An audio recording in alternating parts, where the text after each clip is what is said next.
Israel और Hamas के बीच बीते 20 दिनों से जंग जारी है। दोनों ही एक दूसरे का खात्मा करने पर उतारू हैं। जहां एक तरफ हमास बम बरसा रहा है तो वहीं इजराइल भी ताबड़तोड़ कार्रवाई कर रहा है। इस तकरार के बीच बेकसूर लोग अपनी जान गंवा रहे हैं। खासकर गजा पट्टी पर लोगों का बुरा हाल है। तो अभी कैसे हैं हालात? पीएम नेतन्याहू का बेटा क्यों बना निशाना? देखते हैं इस रिपोर्ट में। कहते हैं लड़ाई दो दुश्मनों के बीच छिड़ती है, लेकिन उसमें जान बेकसूर लोगों की जाती है।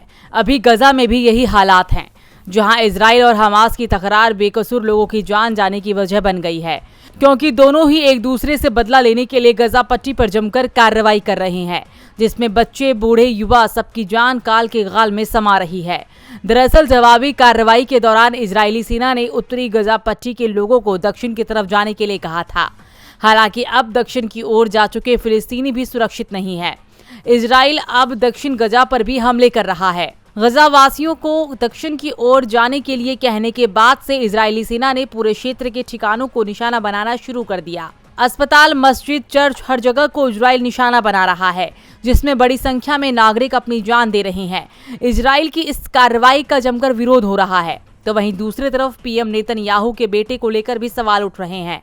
इजरायली सैनिकों ने पीएम नेतन्याहू पर उनके 32 साल के बेटे यायर को लेकर निशाना साधा है। सैनिकों का कहना है कि इजरायली सरकार ने 3,60,000 आरक्षित सैनिकों को फिलिस्तीन से लड़ने के लिए बुला लिया है। विदेशों में रहने वाले कई लोग वापस लौट आए हैं, लेकिन खुद पीएम नेतन्याहू का बेटा यायर कहाँ है?